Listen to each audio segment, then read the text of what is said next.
Hello, welcome back to Pre-Algebra with Miss Betsy. Today we're going to be talking some more about how we translate phrases that are in English into an algebraic phrase so that we're able to use these skills that we've been learning to solve real-world problems. If you are using the same text that I am, we are on section 2.7. It's entitled Translating Word Phrases. We're on page 59. The text is Pre-Algebra for Christian Schools, the first edition. It's published by Bob Jones University Press. Again, you don't have to have the same book that I'm using, but if you're trying to track with me, it has to be the first edition. It's not compatible with the second edition that Bob Jones put out. So let's go ahead and pray. Father God, you are good, and you are good all of the time, and I am so grateful for your mercy in my life and for the many ways that I look around and see clear evidence of your presence with us. I ask, Lord, that you would help us to learn the things that you would have us to learn today. The people on the other end of this camera from me, Father, I ask that you would help their minds, help them to wrap their minds around something that might seem a little bit unusual to them, and help me to communicate clearly to them. And I pray in the name of Jesus, amen. Okay, this is a lame joke that I found the other day that I have never heard before. So many of them I've heard more than once. Why did the girl smear peanut butter on the road? Okay, and now I've smeared peanut butter on a mouse trap before, and that works really well, but why in the world would you smear peanut butter on the road? Well, for those of you who live in large cities, you could appreciate this. It's to go with the traffic jam. Back to the idea of what we're talking about today, where we're translating from English into algebra. If you remember way back at the beginning of, actually it wasn't all that long ago, but about a chapter ago, we were in section 1.5, and we learned how to translate some expressions translate words into numerical and algebraic expressions when they involved addition or subtraction. Now, if I had an expression here that said translate 4 plus 6 into a numerical expression. You might have some thinking, what in the world is a numerical expression? Well, this right here is an English phrase, isn't it? 4 plus 6. All a numerical expression is using numbers and symbols. So this would be 4 plus 6. And you know, again, as a review, this is a numerical expression. All you're doing is translating from English into the language of math, which consists of numbers and symbols. Now, let's say that we had, and we learned that we could do this with addition and subtraction. So if we had a number minus 5, and I said, translate this into an algebraic expression, you might go, what in the world does that mean? I don't know what an algebraic expression is. All they're asking for you to do is change from the language of English, which for most of you watching the video, this is your first language. They want you to change that into the language of algebra. Up here, we just have 4 plus 6. It's very specific. We know what 4, we know that plus indicates addition, and we know that 6, this character right here, is what we use, the numerical expression, for the English word 6. But here, we have a number. And that's what makes it an algebraic expression. Algebra involves finding the unknown, or using these weird letter things that we call variables. So a number is where you put in a variable. You know, a lot of people like to use n for the number because n is the first letter in number. It doesn't have to be. It can be x, it could be b, it could be whatever letter you wish to use. But we're going to use the convention that we're going to say a number means n. What does minus mean? Well, it's talking about subtraction. N minus the English word 5, of course, translates into just the digit 5. This is all they mean when they ask for an algebraic expression. The difference between algebraic expressions and numerical expressions is that algebraic expressions contain variables.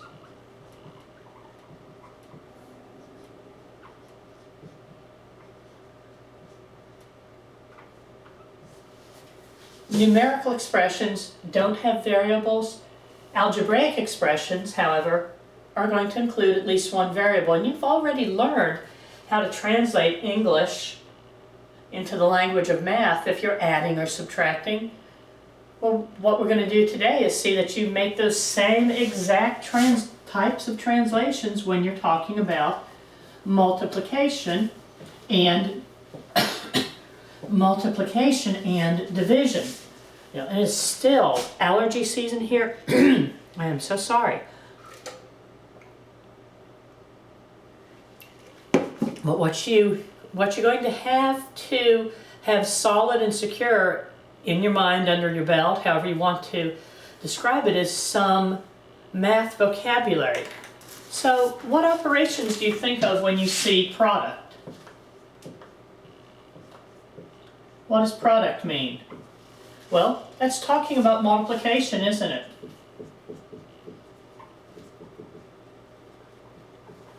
What about quotient?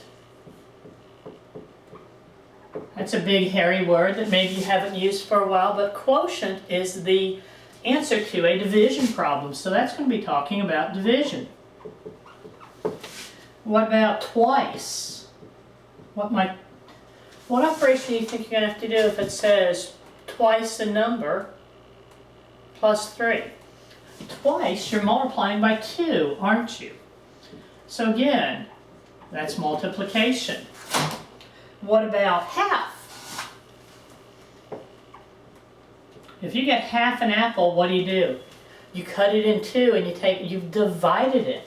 So you have division again. What about increase? Is that multiplication or division? No, if something increases, that makes you think of addition. Similarly, if you think of decrease, if you actually get an allowance and your allowance increases, you've added some money. If your allowance decreases, for whatever reason, it's gone down. It's been subtracted from, hasn't it? So decrease is subtraction. What about sum? Here, product was multiplication. Quotient is division. We have sum, and we have difference.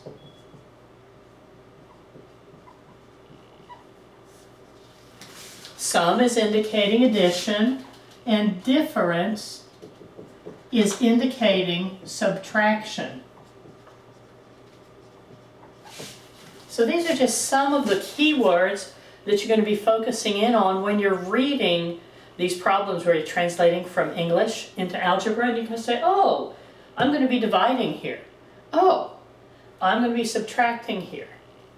And there are two key expressions. We've talked about these already. I want to emphasize them again.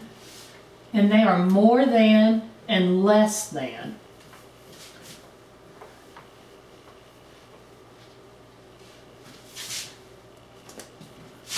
And I'm going to do it this way. 3 plus a number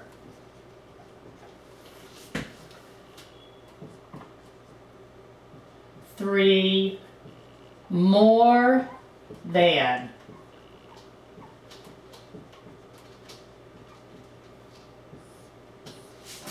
Something that you want to make sure that you're being careful about is thinking, okay, what am I starting with? And then what's being done to it. If we read this here, this says 3 plus a number. Usually you're going to just be able to move from left to right when you're translating English into math. 3 plus a number would be exactly how you would translate this. However, there's a difference here. What does this say? This says 3 more than a number. In this problem here, we started with 3, and then we added a number. What's being started with here? 3 more than a number. More than, let's say that John has, or Bill has $5 more than John. Well, you have, if John has $5 and Bill has $5 more than, you've got to add that $5 to him, and that may be a bad off the cuff illustration to come up with. But right here we have 3 more than a number. What are we actually starting with? We are starting with a number, and we are adding 3 to that. So this one sort of reads backwards, and it works the same way for subtraction as well. Whenever you have more than, you have to look for what you're starting with first. You're starting with the number, and this is 3 more than that number. And you can really read it backwards, or write it backwards. 3 more than a number. And don't freak out on these, and don't freak out when you're trying to go from the English to the algebra, because it takes a while to understand how to do this. When you learn in a foreign language, it takes you a while to learn that el gato is a cat. You might think it's a gate because it's something that you are not familiar with. So give yourself some grace when you're translating from English into algebra. So more than and less than problems, if you write them backwards, it'll help. There's something else that I want to point out to you here. We've been studying properties. We've been studying the commutative property and the associative property. And the commutative property for multiplication and addition tells us that the order in which you add or multiply does not change the value. So it's true. It is totally true. The 3 plus n and n plus 3 have the same value when you put something in here for n. 3 plus 5 is going to be exactly the same value as 5 plus 3. But I want you to be really, really particular with remembering the order for more than and less than, because it's just training your mind to translate it exactly. Okay, let me go on now. And we're going to do example 1 on your book, in your book, which is on page 59, I believe. Yes, we're on page 59. This, and you'll see how simple this is.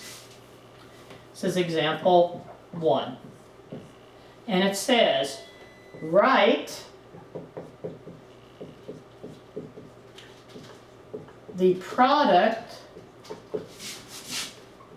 of 9 and 5 as a numerical expression.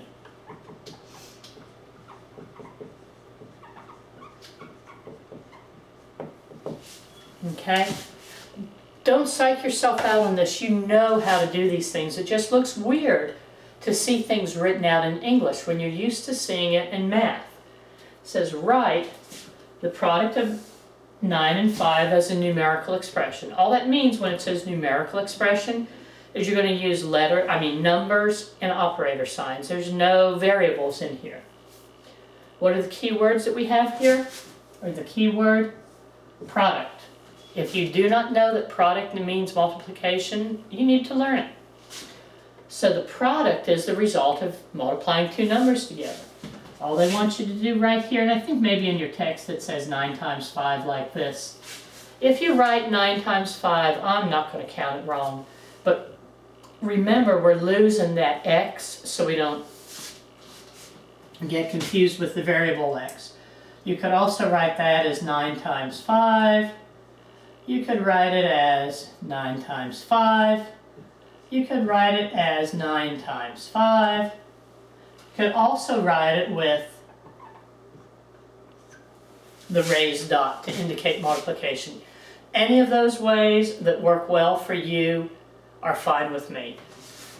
I tend to revert to this one right here most frequently because as you get working with algebra, you just tend to enclose things in parentheses that you're multiplying together.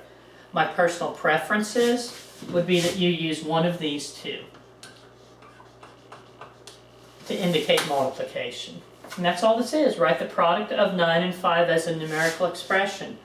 Now, you might be thinking, well, shouldn't I say 9 times 5 is equal to 45? No, you don't need to say that because it's true, obviously, dead true that 9 times 5 is 45, but they didn't ask for you to tell me. They didn't ask for the answer. All they said to do is translate this expression. If that now, for them to say E is equals 45, the question would have had to have been, the product of 9 and 5 is 45. So what we're looking for is an exact translation of the English words into the math words. It didn't ask us to write the product of 9 and 5 is 45. It simply asked us to write the product of 9 and 5. Okay? That's all we're going to be doing that allows us to get our basic information down so that we can solve some real-life problems. Now let's see what we have for example number 2. This says, write the quotient of a number and 3 as an algebraic expression. Quotient of a number and 3 as an algebraic expression.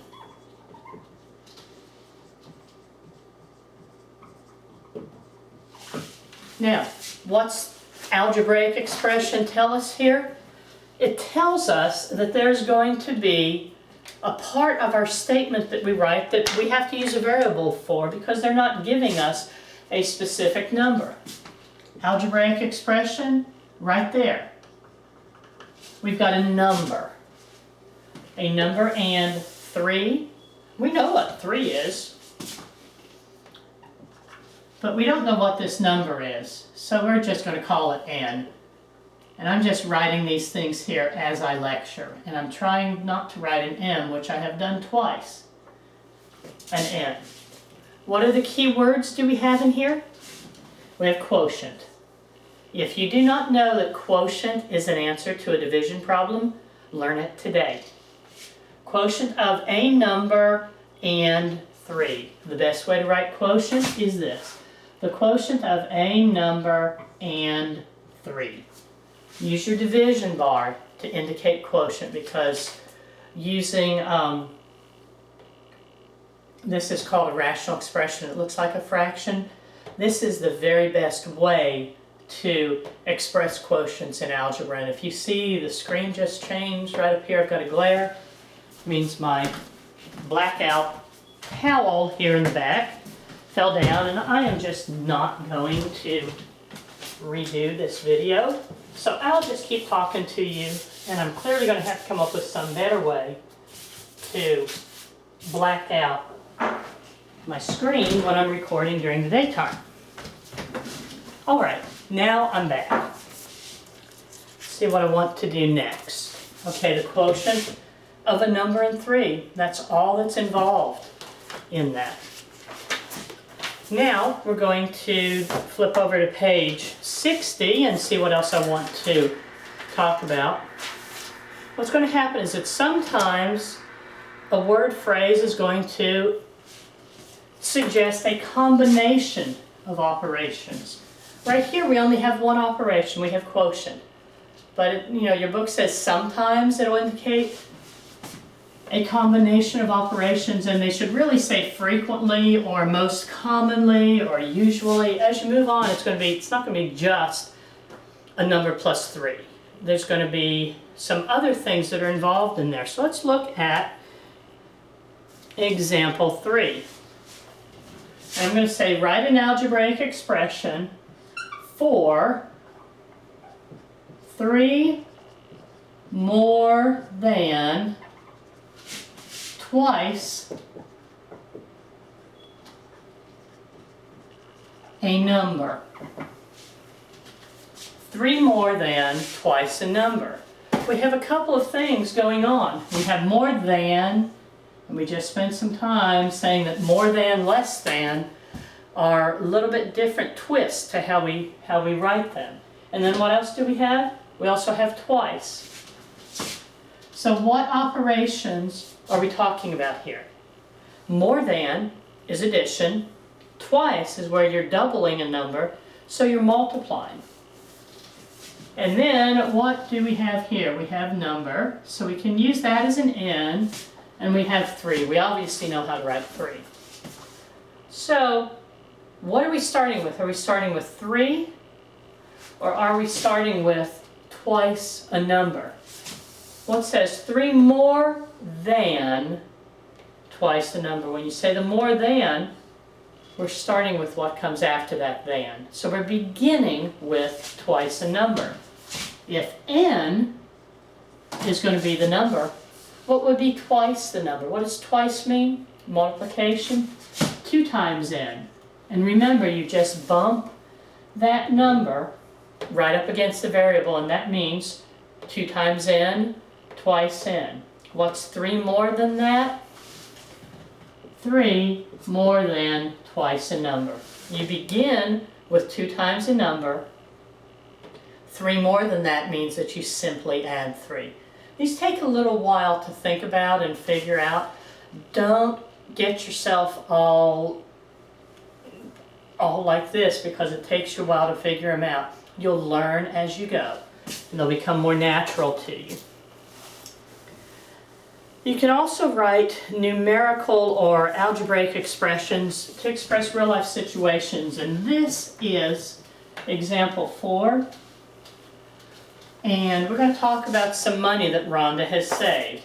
She has saved $18. And we have 4 questions here where we want to translate into an expression. What if she saves twice as much?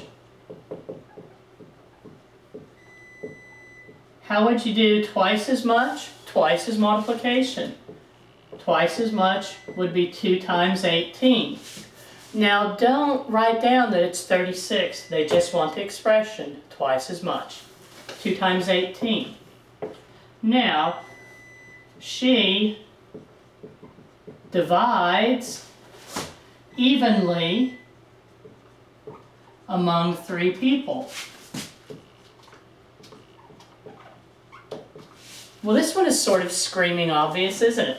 Divides.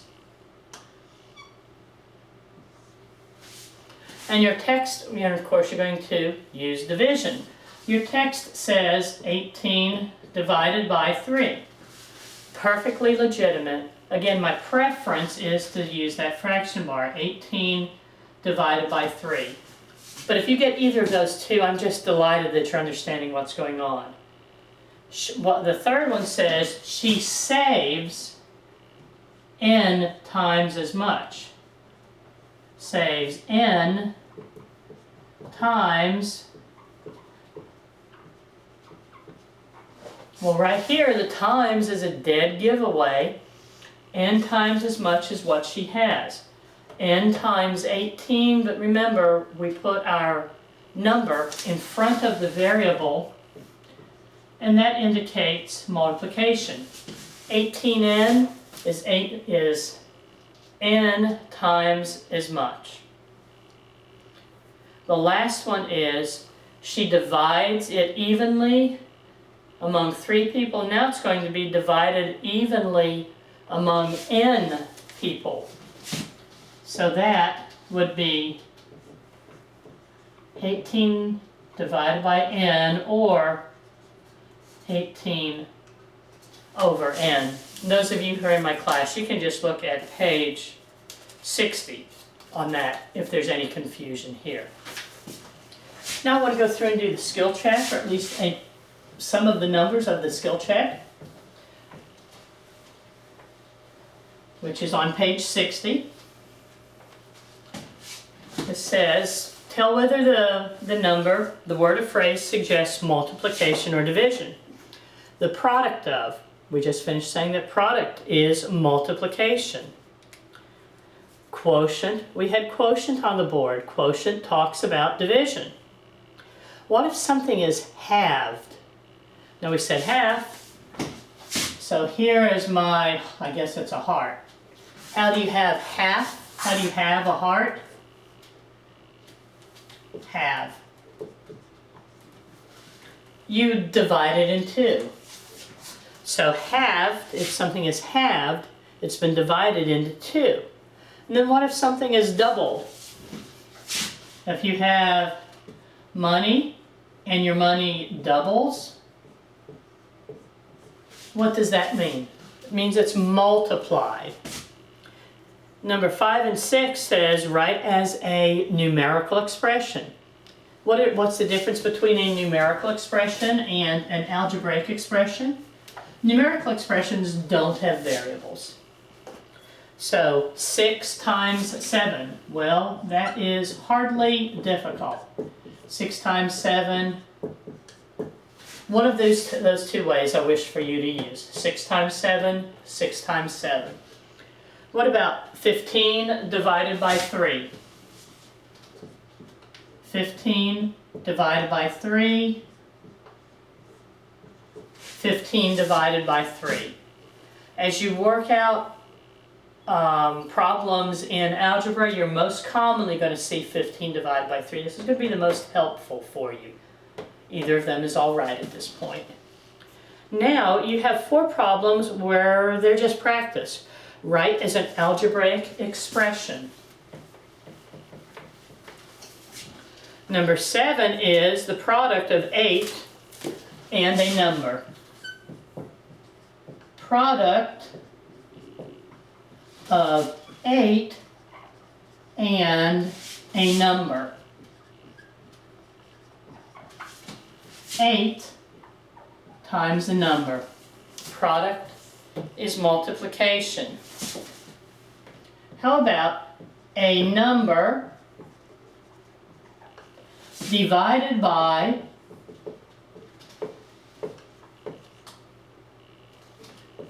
seven? Obviously, divided by is division, so what is being cut up into 7 pieces? That number, which we're going to call n, is divided by 7, or you can write it in this form here. N divided by 7, n over 7, which is also n divided by 7. Number 9, 6 times a number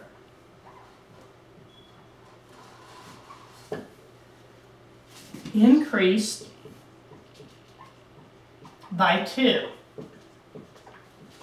Now let's look at this. We have a combination of operations going on here. Times, which of course is multiplication, increased by, which is addition. We have a number, which is what makes this an algebraic expression, because we don't know what that is. So we're going to call that a number. 6 times a number, 6 times a number. There's one number multiplied by 6. We have 6 times a number. Increased by is added. Increased by 2. 6 times a number, increased by 2. And our final problem says 4 more than the quotient of a number and 5. And I'm going to go ahead and erase this and write that entire problem and talk about it, because I think this is the 3rd time at least in this in this video that I talked about more than and less than. For more than the quotient of a number and 5. We have a couple of things going on. More than indicates addition. Quotient indicates division. A number tells us this is an algebraic expression that we're going to use a variable here. Whenever you have more than or less than, you sort of read your problem backwards because you have to figure out what you're starting with. We're not starting with 4. We're starting with the quotient of a number and 5. The quotient of a number and 5. This is much better than to say n divided by 5. What is 4 more than the quotient of a number and 5? 4 more than this, we simply add 4 to it. Do your best on these. This section may take you a little while. Do not rush through it. Work through it, check your answers in your book. When it doesn't make sense to you, look at it again or send me a text, because I really want you guys to be hitting really hard the idea of translating from English into algebra, because the sooner that's a natural thing for you, the easier, frankly, your life is going to be in algebra. So do not freak out over it. Just work at it, do your best, and text me if you need help. I'll see you next time.